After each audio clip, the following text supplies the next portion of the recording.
Hey, everybody, welcome back to LettermenRow.com. I am Jeremy Birmingham. That is Spencer Holbrook. We are talking stuff, the Ohio State recruiting podcast brought to you by Lettermen Row and Buyers Auto. Spencer, today is another day of talking stuff. And this time, we're just going to do it a little bit different, Spencer, because yes, recruiting is starting to accelerate. Things are picking back up. And when things pick back up, Spencer, that means the people, the mighty, mighty people have questions. Yeah, our lovely, beautiful, wonderful listeners and watchers, however you receive this info and entertainment, a lot of questions to be answered. So, Berm, what do you say we just dive right in? Yeah, so I want to start. Okay, so on Twitter, folks, I know a lot of you that listen to this are Twitter followers. So we just put out, a little request for questiones. Questiones? I don't entirely know how to pronounce that in Espanol, but I know that at the end it's a ones. And so we put out a request for those ones. And today, Tuesday, you guys brought back a handful of questions. Of course, Spencer, the first and foremost among them and most popular among them is what? JTT. Oh boy. Okay, folks. I love you. I love every one of you. Every one of you who listens, every one of you who watches, every one of you who reads, every one of you who writes. I love you. But nothing is new. There is nothing new on JT Tuimilao. However I pronounce his name, there's one guy who keeps commenting and telling me the phonetic way to do it. And I swear I try to remember it, but I always forget. I don't even understand why.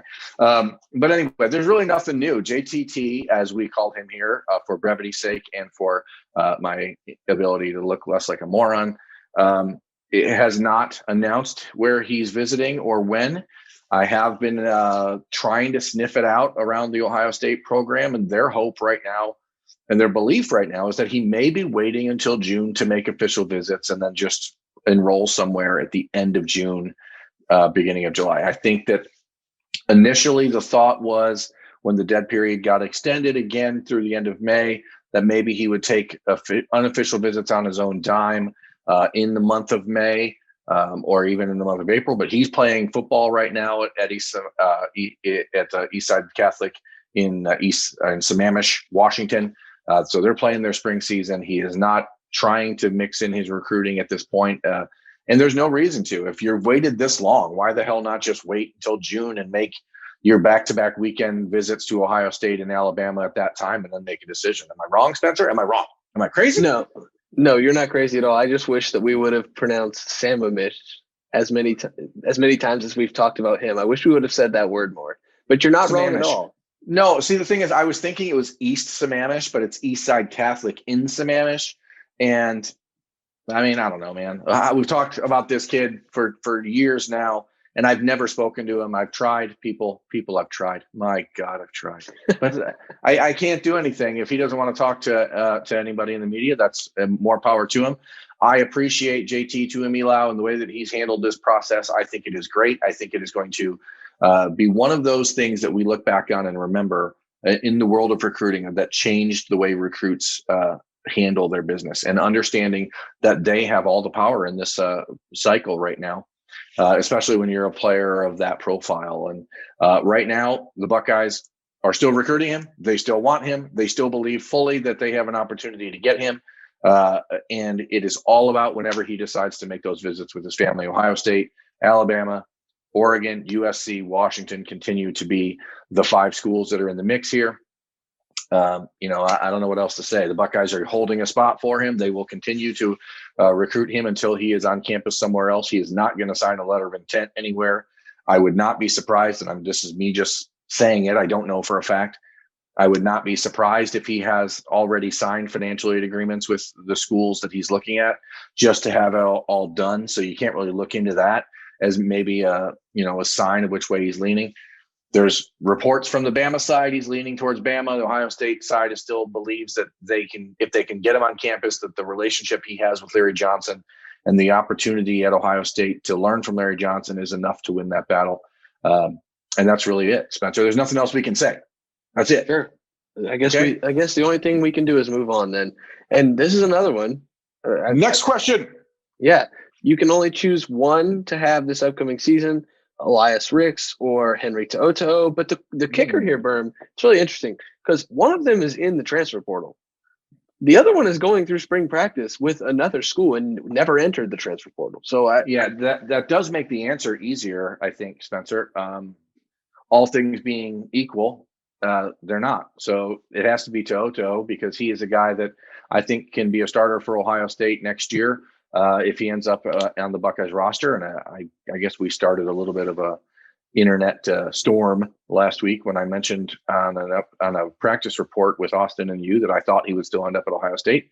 I still think that. I think that that's a situation that people just kind of assumed he was going to go to Alabama because there were a lot of very strong quotes 7-8 weeks ago that that's what was going to happen. But if that was the case, why not just be there? I know that there's some talk about waiting for the SEC transfer rules to happen. Everyone right now expects that the SEC is going to clear transfers to allow them for immediate eligibility. I don't think that that's going to be a problem. I don't think the Toto family thinks it's a problem. But again, he's in the transfer portal. Elias Ricks is not. So, in all things, if Elias Ricks was in the transfer portal and Toto was also in the transfer portal, and then I had to pick one, it's a different story because I would pick Elias Ricks. If you look at the Buckeyes roster, they certainly need more help at cornerback, I think, than they do at linebacker, even with Dallas Camp being out this spring. So Henry Toto is the obvious choice. And I don't know exactly timelines for when he's going to make a decision. His father, in that now widely quoted article on the Alabama 247 site back at the end of January, said that they'd wait and see how things shake out in April. So according to my watch, April's tomorrow. So I guess we'll find out. I don't. Well, it doesn't guarantee he's going to make a decision in early April. Maybe he's waiting till the end of spring ball. Maybe he has to finish up classes. I don't know these things. Again, he's a player I've never spoken to his father. But people that I do speak with about his recruitment have indicated that they feel like Ohio State's in a good spot and in a spot that gets better almost every day because they have a continuing opportunity to build that relationship. And I think that that's a really important piece of this.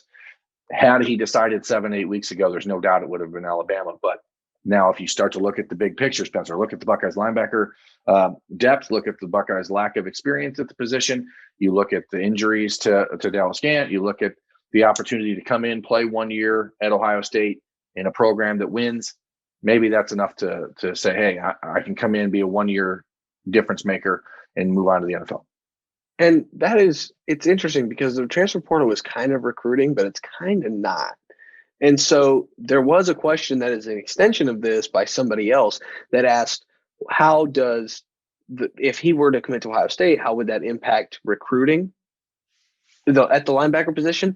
And I am of the opinion that he is a one and done.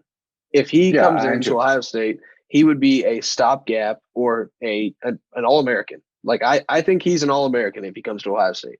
And then he's on to the NFL. He's on to the NFL, and you don't have any problems in recruiting unless other schools can start to say, well, they brought in a transfer because they couldn't develop their own linebackers. I don't think that. Well, that's an argument that doesn't hold a lot of water when you're going to have 4 of them playing in the NFL next year. And, at least 3 of them probably drafted in guys that spent 4 years, 5 years, 6 years in Justin Hilliard's case in the program. So obviously Ohio State can develop their linebackers. The question here is about recruiting, as you mentioned. And I agree with you. I think Toto is a one and done if he does transfer to Ohio State or Alabama, no matter which place he ends up.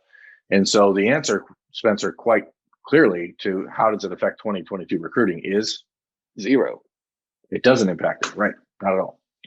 I think that, the way it could potentially impact it, and if I want to play devil's advocate here, is if one of the guys on the current roster felt slighted and decided to leave or something like that happened, one of the younger guys decided to transfer out, then I guess maybe you could look at it as saying maybe it opens up another spot in 2022. But I don't think that that's something the Buckeyes are thinking about right now. The focus is how do you put the best team on the field come August?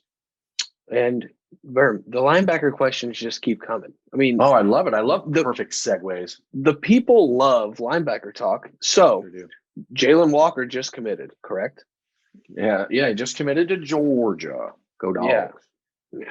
Well, I wouldn't go that far, but so Zach asks, is Sean Murphy now a take with Jalen Walker's commitment? I don't like the word take, because I think that it implies that the Buckeyes would tell a kid, no, you're not allowed to commit. And if Sean Walker tried to commit to Ohio State at any point, I think they would say yes.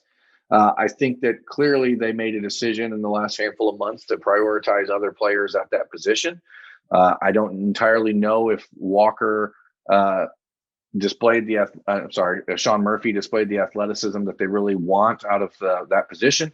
When you start to look at what you have with CJ Hicks and Gabe Powers and Deshaun McCullough, I think that maybe you're looking for another outside guy as opposed to an inside linebacker like Sean Murphy would be.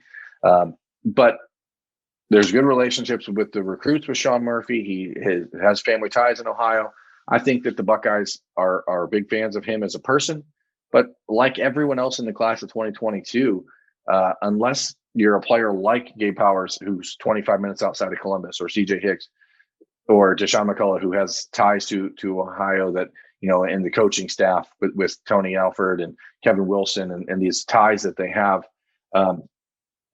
they want more time to evaluate. And that is, in my opinion, these teams should be going as slow as possible to fill out the rest of the 2022 class, because as we've talked about in the past, the Buckeyes already have 11 commitments in this class of 2022. And what do you do? I mean, how many kids can you take before you can actually get a chance to look at them in person? So I think a real key here for Sean Murphy is if he's able to get on campus at Ohio State and work out. And there is some discussion, as Ryan Day talked about with the media on Monday, that when these visits are expected to happen in June, there is some conversation about maybe allowing like individual workouts and or camp settings for these kids on visits, which in the past they haven't been allowed to do. If that can happen, I think maybe that's an opportunity for someone like Murphy, whose junior season started just 5 weeks ago. And now on Tuesday night, he announced on Twitter that his season was over because of COVID problems at his high school. And so now they're done. So he's only got 5 games of junior tape. It's not ideal for anyone. I think the Buckeyes would just love to see more of him. All right. What's next? Talking stuff. We already the touched on Ohio State recruiting podcast by Lettermen Row and Buyers Auto.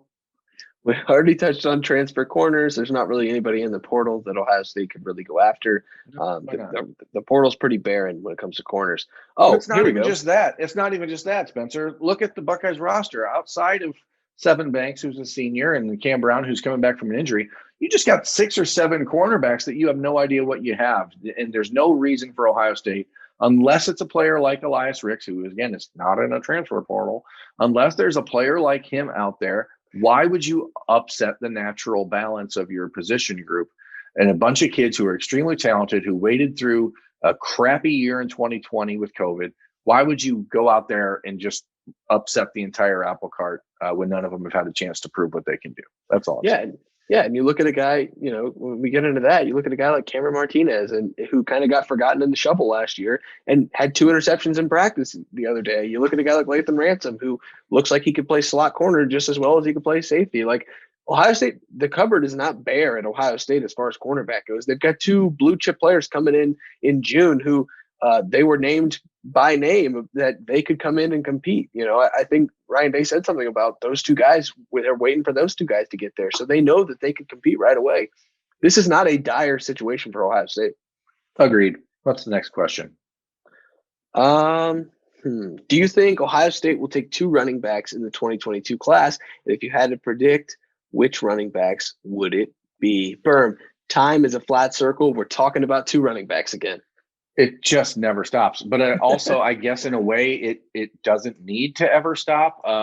Certainly right now, if you look at Ohio State and the roster, you wouldn't think that they need a second running back in 2022. I think that there's actually a number of people out there who would say they don't even need 1 running back in 2022, all things as they currently exist. But in college football in the year 2021, things that exist don't exist for long. And that's, I think, the situation you have to look at. Master Teague will exhaust his eligibility after this year. He will have an extra year if he wants it, but I wouldn't expect that he'll be using it. Mayan Williams, Steele Chambers, Marcus Crowley are all sort of in that middle part of can they or can't they, will they or won't they? If they don't make hay this spring and this summer is their time up to make hay, especially for Crowley and Chambers. And then you have Trey Henderson and Evan Pryor. And I'm on record talking with you in Austin before. I mean, I think TreVeyon Henderson is a different type of player than everyone else on that roster at the position. And I think that eventually he will be the guy that takes over as the full-time every down back. And when that happens, attrition happens. And so I think right now, I think the plan is to take one running back, but there is no doubt that Tony Alford, and this goes back to the class of 2020, Spencer, when with Bijan Robinson and Jalen Knighton and things happening the way they did, Ohio State is not going to get caught flat-footed. They're certainly not going to put all their eggs in one basket at running back and then get upset or a kid flips or whatever, and then you end up having a scramble. Eggs scramble. That's a breakfast joke. The point is that they're evaluating new players at the position. They are out there trying to figure out who else is a good fit. That's why they offered Omarion Hampton from North Carolina a few weeks ago. He's a player that they really like. He's kind of like starting to really climb the national ranking. So you're going to see him get a lot more national focus. There's other players around the country like George Pettaway in Virginia who they like, but haven't offered. So they're looking. But to me, the two guys are the two guys that they've been for the most part for the last 6-7 months, and that's Dallin Hayden out of Memphis and Nicholas Singleton near the Philadelphia area. Those two are the main two. And I think if you're getting one running back in the class, it's likely to be one of them. I'm going to lean towards Hayden in my just read of the situation, not because he's a preference, but just because I think he's going to decide sooner. And if they decide then to go after a second running back down the road, then you have a handful of other guys on the list. And I don't know that Singleton would want to join the class with Hayden. He has said he's not worried about being a part of a two-back class, so you never know. But I think that Ohio State and Notre Dame will probably split those two, with Penn State trying to steal away one of them, probably Singleton, who's obviously from Pennsylvania. But there's a long list of other guys around the country who have not really had a chance to get seen, as we talked about when the Hampton offer came 2 weeks ago. And I still think that there's an opportunity down the road for Jabron Payne from Cincinnati LaSalle High School, who I think is a really, really good running back, and obviously an in-state kid. If the Buckeyes need a second one, or if something falls apart with the other guys, if he's still on that list, even though he doesn't have them on his short list of schools right now. Obviously, it's Ohio State as an in-state prospect. You never know what can happen. All right. What's next? What is next? Let's go to 2023. Can we go to the future? I like the future. I've seen into the future. Okay. Well, then let's go to the future. Actually, no, we're going to stay in 2022 for just a second as we transfer to the future. So every cycle, Ohio State has that one respected defensive lineman, usually a defensive end. But so far in the 2022 cycle, Ohio State does not really have that. Who is most likely to fill the void in this class? Well, I've written about this before, and maybe it's me misreading the situation or whatever as far as the way Larry Johnson recruits. But I don't think that there's a single coach in the entire country that values the opportunity to evaluate a prospect in person the way Larry Johnson does. And I don't think he's in any hurry. His reputation is preceding itself. I mean, he does not feel like he needs to hurry and try to push a kid towards a commitment when he hasn't had a chance to meet him in person or hasn't had a chance to work with him in person to see what type of listener or what kind of prospect he is from a teachable standpoint, because that's what Larry Johnson wants. He wants kids who he can mold, right? And that's what he's always gotten. Obviously, he does a good job making sure that the top prospects in the country at the defensive line know who he is and what he can get them to become. That's why you see guys like Eni White, the 5-star from Philadelphia, and Omari Abor from Duncanville, Texas, who's the number 2 ranked defensive end in the country, strong side defensive end, and a 5-star prospect according to 247 Sports. Like, both those guys, I think, are favoring Ohio State right now, but neither of them are in a hurry to make a decision. And then you also still have Caden Curry at the defensive tackle, who from the conversations I have with people at Ohio State, they really believe Caden Curry is a player with Nick Bosa type upside. And I think, again, we've talked about this. If he wasn't in the middle of Indiana and he was a kid, if Caden Curry was in Texas, he'd be a top 15 player in the country. He's 6'5", he's 260 pounds. He can do everything. He can play inside, play outside. He just is technically way better than most kids at his age are.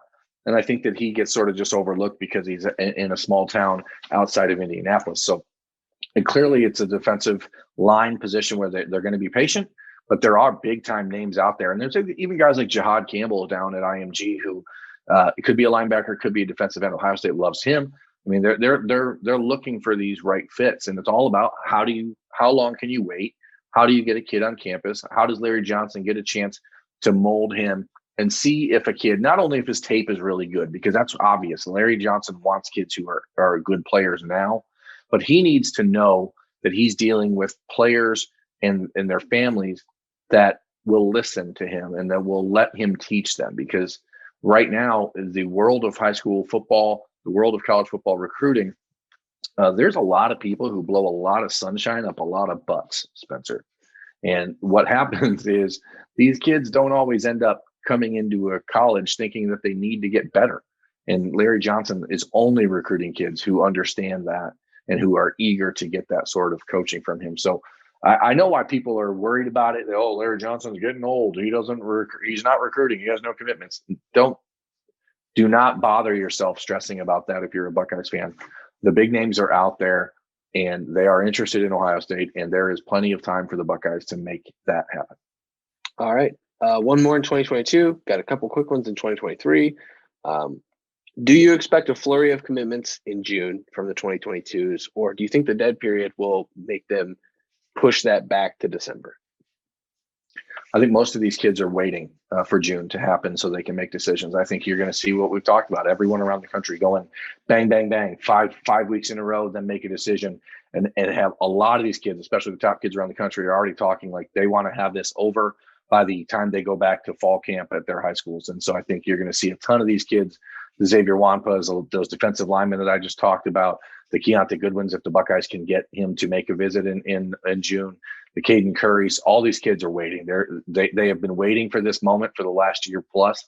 I don't think you're going to see a lot of them make the visits and then decide to wait until the fall to see if they can make second visits or game day visits or anything like that. Because one thing that's really happened in the last year, Spencer, I think, is that a lot of these kids have realized that those game day visits don't really matter. Like it's fun, it's nice, but it's really just pomp and circumstance. It's not actually a substantive visit where you're getting an opportunity to really gain something with the coaches. So, sure, you want to see an environment, but again, we're living in a world now where you can play an entire season without a single fan in the crowd. So you just have to find what really matters. And I think that you're going to see a lot of these kids make that decision to make a college choice at the end of June. All right. Two more. Let's do it. Talking Stuff, the Ohio State Recruiting Podcast, brought to you by Lettermen Row and Buyers Automotive. I'm Jeremy Birmingham. That's Spencer Holbrook. If you're looking for an auto, go to Buyers Auto. Trevor Carter has received several big Power 5 offers, including Michigan and Michigan State this week. Where do the Buckeyes stand with him? Or actually, they said, where do the Buckeyes sit with him? Yeah, I mean, man, here's the deal. Camp matters, and Ohio State is not in a position where they are feeling compelled to offer a kid in the state of Ohio just because Michigan did at this point. Let's be very clear. The Buckeyes don't want to get caught up into that game because they've done it before and it's cost them. It's put them in bad positions. They're not even offering kids anymore just because Alabama does in the state. And if you look at the Elijah Brown, the tight end from Springfield or Heber Heights Wayne, they didn't even offer him. And they went out and got their guys that they wanted. And that's what the Buckeyes are going to do. And you look at a guy like Trevor Carter. We wrote about him on the website on Wednesday morning. So if this might be live before then, but you can go to lettermenrow.com and read about it. And I talked about why it's important for Trevor Carter. He's in the most pivotal part of his recruitment. The summer between sophomore and junior season is absolutely the time when kids need to get on campus and get evaluated. And for a kid that's a tweener, 6'2", 205-pounder, you don't know if he's a safety. You don't know if he's going to grow into a linebacker. There are things the Buckeyes need to see. He's a really good player. He's a kid that has a lot of high upside, but sounds elitist when you say it, but Ohio State is recruiting the best of the best of the best in the entire country.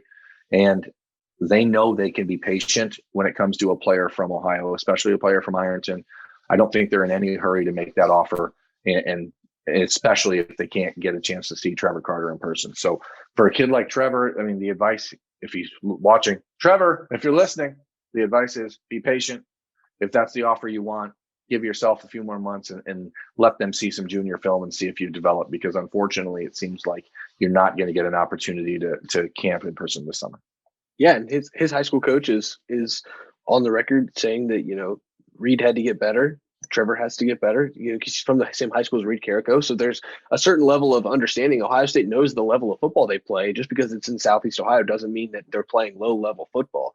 And so I think there is a big level of you just need to be on campus or you need to be at a camp. So Ohio State can officially see what they're almost, for lack of a better term, what they're getting themselves into when they offer an in-state guy. They just have to be more comfortable with that than they do with offering even guys out of state. Yeah, the best players in the state of Ohio, kids like Trevor Carter, who's going to be a top 10 player in the state. He's plenty good enough to play at every Big Ten school in the league at this point and to be offered by them, but not Ohio State. And that's just Ohio State simply is just that much different right now than the rest of the schools in the Big Ten. And that's not a knock on Trevor Carter. It's not a knock on other schools, but it is understanding that Ohio State has to do things different. Let's wrap it up, Spencer. What's our last question? Well, it's kind of along those same lines, except it's kind of about the guys who already have those offers. Who's the first 2023 commit? Do you have a read on that, Berm? Do you know guys that are really, really falling in love with what the Buckeyes are selling right now? What's the read there with these 2023s? Because I think it's time. You know, you could see one of these guys make the move, and you could get that class kicked off in June when these visits are allowed to happen. Yeah, it's fascinating right now. There's 4 in-state offers in the class of 2023. And so I think that the natural inclination is to believe that one of those dudes will be the first commitment. There's 2 offensive linemen. That's a position that generally commits earlier than others. So I wouldn't be surprised if it's either Luke Montgomery or Josh Padilla that kickstarts the class. If I had to pick, I guess I'd go with Padilla, who just picked up an offer from Notre Dame on Tuesday night. So he's going to start to see his recruiting profile really elevate. And I guess that he's probably the one I would go with, knowing just from talking to Luke Montgomery, he's probably not looking at a decision until the end of his junior season. I think the one that the Buckeyes would want to commit first would be Sonny Styles or Brennan Vernon, who are each top 15 players in the country. In my opinion, Sonny Styles is the best prospect in Ohio right now, regardless of class. I think if he was in the class of 2022, I think he should be the highest ranked player in that class. I think he's the best player in the state. So that's, what you saw with Paris Johnson, what you saw with Jack Sawyer. That's really what the Buckeyes want. They want the best player in the state, the best players in the state to get in early and be the guy that leads the way. Especially with Sonny having, family ties. His father, Lorenzo, played at Ohio State. So I don't know that there's any interest on Sonny's part of being that guy, but you never know. Once he gets an opportunity to make those first visits to campus and spend time with Al Washington and Ryan Day, maybe they can convince him of the value of that role. There are other players around the country. I think a kid like TJ Shanahan, an offensive lineman out of Florida, is someone to keep an eye on in that role. Derek LeBlanc from Florida, a defensive end down there who's very close with Montgomery. I think he's a player that could be in that conversation. And I guess my dark horse would be AJ Harris, the recently offered cornerback from Phoenix City, Alabama, right on the Georgia border, right? He's got offers from everyone now. He's blown up in the last week since the Under Armour camp in Atlanta. But I'm telling you, the kid has been very, very clear that there's something special to him about the Ohio State offer. And I know that would surprise people for a kid from Alabama/Georgia to be that guy, but he's not a player that grew up there. He's, a military family, traveled around a lot as a kid. Doesn't have like a huge geographic tie to that area. And if he's able to really build a relationship with Kerry Combs before September, I wouldn't be surprised if he decided to jumpstart that class. I know he told me prior to the offer from Ohio State, he wanted to commit early. He thought that it was important for him to be a leader in a class. So I guess he's a dark horse in there, but I know everyone else in the country is going to assume that he's going to an SEC school. But until, he continues to tell me that he's not a lock, a sure thing lock for an SEC program. So I guess I'm not going to rule him out.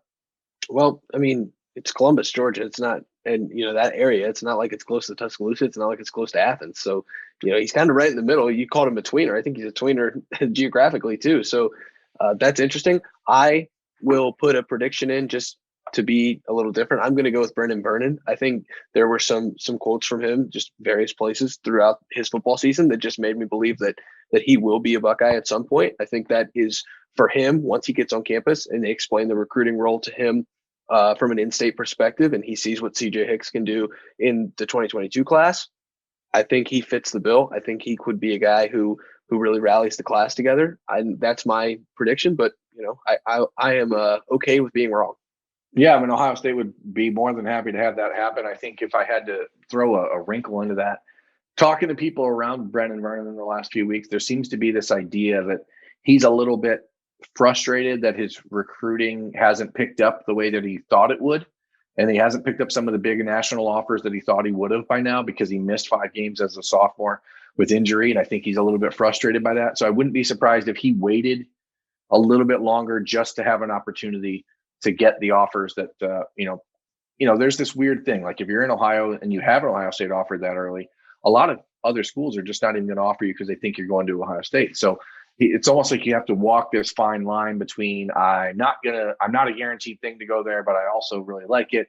I really like what they do, but I'm also willing to at least consider other options. And I wouldn't be surprised if he did that. But I agree. I mean, he's a kid that when we start to do the list for 2023 and the kids that are must-gets, there's going to be at least 2 of them in Ohio, and that's one of them. So certainly Brennan Vernon is a guy that is for real for Ohio State, and a player I'm looking forward to seeing at the Under Armour camp in Columbus on April 11th. So anyway, Spencer, I think we're done. I think we ran through them all. Yep. Anything else that we need to discuss? I don't think so. I don't believe so. But right when we log off of this show, there'll be a handful of offers that go out, and it'll be outdated by then. So, absolutely. Next week, I'm going to be on vacation, folks. There's only going to be a handful of content from me on the website. I don't know if we're going to have a talking stuff. We will do an emergency broadcast if we need to, if something comes up, but don't necessarily count on it. So. That's Spencer Holbrook. I'm Jeremy Birmingham. This has been Talking Stuff, the Ohio State Recruiting Podcast, brought to you by Lettermen Row and Buyers Auto. Please like, subscribe, rate, review. Tell everyone that you like what we talk about. Give us, positive reviews on the iTunes or whatever other iPad, iPod, podcast thing you do out there. And, just keep on coming back because Spencer and I like talking stuff. Have a good one.